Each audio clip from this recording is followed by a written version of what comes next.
If you're leading a company, actually, I think if you're a human being, you should have a coach.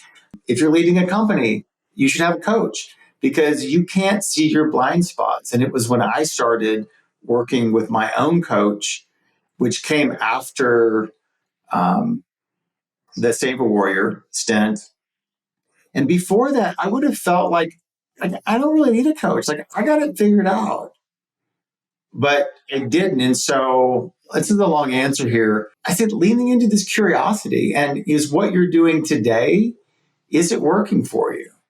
Like, how does it feel? And I know that there's a listener out there right now who's hearing this and they feel that they are working on themselves. And at the same time, they may have a blind spot. They may be causing these tsunamis they don't even realize.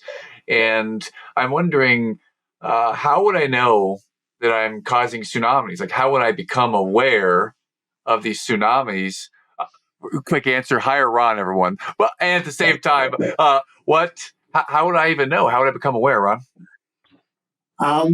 Matt, like that is such a great question. And if we can come up with an answer to that, then it will solve so many problems for me. I'm still pondering the answer to that question. For me, it was the journey with my son that was the catalyst. I feel that there are leaders that are making money, and sometimes they're making so much money the old fashioned way that they just continue to do it that way because when we look inside and we start to deal with our baggage and the way we show up, it can be messy. It can be complicated. But what I would say is that as a leader, if we can look at conscious leadership as the journey of a lifetime, and that we always have work to do on it. And you work with leaders, you're a coach. One of the things that I found was that if you're leading a company, actually, I think if you're a human being, you should have a coach. If you're leading a company, you should have a coach because you can't see your blind spots. And it was when I started working with my own coach, which came after the Save a Warrior stint. And before that, I would have felt like I don't really need a coach. Like I got it figured out. But it didn't. And so this is a long answer here. I said, leaning into this curiosity and is what you're doing today, is it working for you? Like, how does it feel? And along this journey, I mean, ultimately, we have this internal wisdom. And so much of my journey was spent running spreadsheets and up in my head. And that when I can really sink down somatically and I can get into my heart and I can understand, like the answers are all there. And I would say if somebody really stopped to listen, right, they're going to know if they've got blind spots.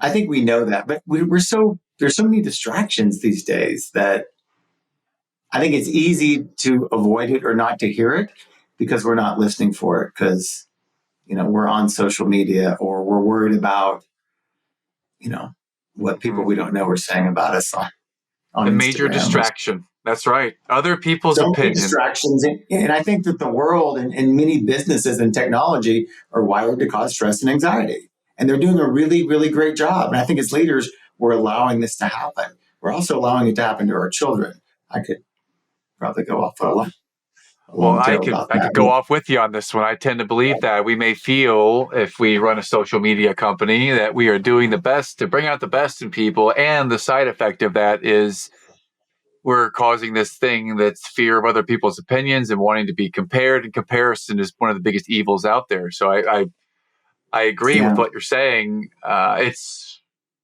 There are a number of places out there that this shows up. You said a word, though, that I don't know if everyone knows what it means.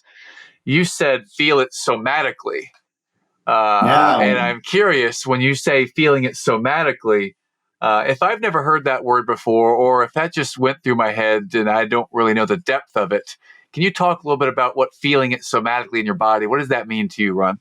Yeah, well, you just said feeling it somatically in your body, which is, somatic is feeling. So we, at the Conscious Leaders Quest, I mean, part of our process is that what we do is cognitive and it is somatic. And so as a leader, when we show up, when we understand how we show up in our body, then we can start to show up in a better way. And a great example is that, and this is the work of probably our mutual friend, Dr. Danny Friedland, right? When we come into a meeting and we're in a state of fight or flight in our body, right? We might come in, we have anxiety, carrying all this stuff, and we walk into a room, we're going to bring that with us. And so when we're carrying stress and anxiety in our body and we come into a meeting and we start to share that, then suddenly we have a whole room of people, probably the leaders for company, that are in fight or flight or in anxiety and distress. But when we can learn the skills to be able to be more comfortable in our bodies and to show up in cycles of giving and receiving, then that's also contagious, right? And so when we, like I might say, when we lead with love. So anyway, so going back to somatic, it really is how we're actually physically showing up in our body. And I had my coach for a long time, Steve Havel, used to always, and this isn't his thing, but I love the way he said it. He said, my grandmother used to say, what you're doing is speaking so loud that I can't hear what you're saying. And so it's important to understand that how do we react to things and how do we physically show up and what does it feel like in our bodies as leaders?